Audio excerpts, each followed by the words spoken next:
This is the story of William and Mary Wilkins Coombes. William Nelson Coombes was born on February 14, 1824, in Switzerland County, Indiana. He was the youngest of 6 children born to Benjamin and Sarah Gilmore Coombes. When William was born, his father was 64 and his mother was 39. Mary Matilda Wilkins was born on January 31, 1826, in Jefferson County, Indiana. There are no records of Mary before she was married and living with William. Her parents' names are only listed as Wilkins and Nancy on Ancestry. Because of this, I don't know how old her parents were at her birth, I don't know where they lived, and I don't know if she had any siblings. On July 14, 1845, when Mary was 19, she married 21-year-old William Coombes.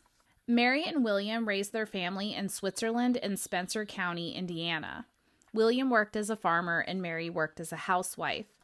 William and Mary would have 8 children together, 5 boys and 3 girls. Their names were Ira, Sarah, Rachel, George, William, Lorenzo, Mary, and Nelson. Mary would have her children from the age of 20 up until the age of 37. Out of their 8 children, 3 would die at a young age. While living in Indiana, William joined the Masons, but it's unknown what year he joined exactly. The Freemasons are a fraternal organization that started in Europe during the Middle Ages. It was a guild of stonemasons and cathedral builders. When William joined, applicants had to be an adult male and believe in a supreme being and immortality of the soul. The Masons are also known as a secret society, with passwords and secret rituals that started in the medieval guild. When William and Mary were in their late 30s, the Civil War began. William volunteered to serve in the Union Army for the state of Indiana. According to his headstone, he was an orderly sergeant, Company K, 4th Indiana Cavalry, 77th Regiment. William mustered out with his regiment on August 22, 1862. William's regiment would lose 226 men over the course of serving in the war.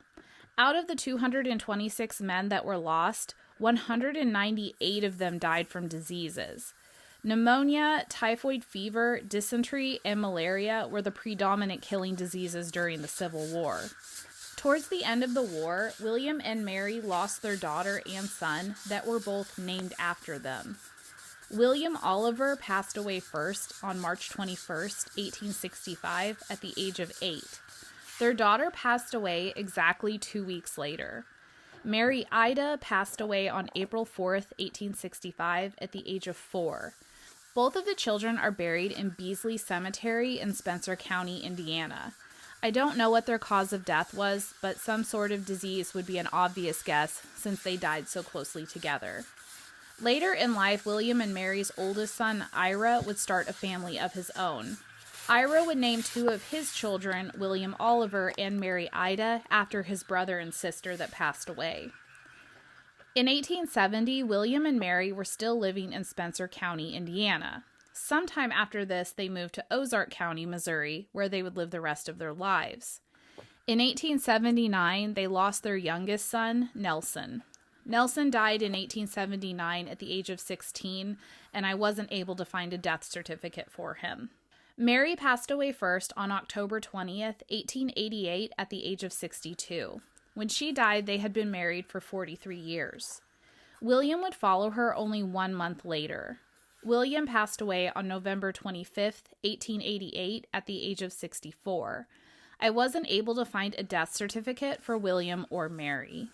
William and Mary are buried together at the County Line Cemetery in Ozark County, Missouri.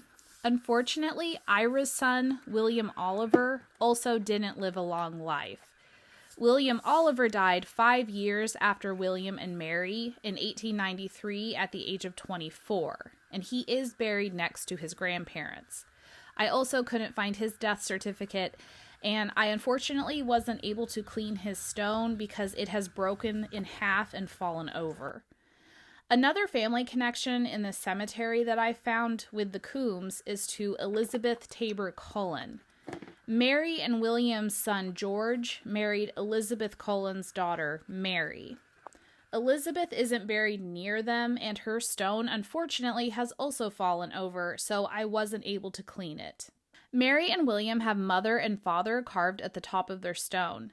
Mary's side has what looks like a rose with one end wilting engraved at the top, and her stone says his wife. What makes Mary's stone different is that her maiden name is on her stone. Around here, that is not a normal thing to see on older stones. William's side has the Freemason symbol carved on the top and his military service information on the bottom. Here are the before and after pictures of their stone. I took the after shot 3 months after the first cleaning. As you can see, it does still have some staining to it. When I went to their Find a Grave page, the photos that were uploaded on there were from about 10 years ago, and they were so bad, like they were grown up with weeds and you couldn't read them at all. So I went ahead and uploaded my photos so people can read it and see what it says. If you want to hear more stories like this one, make sure you subscribe to my channel. I post a new video every week. Thank you so much for watching.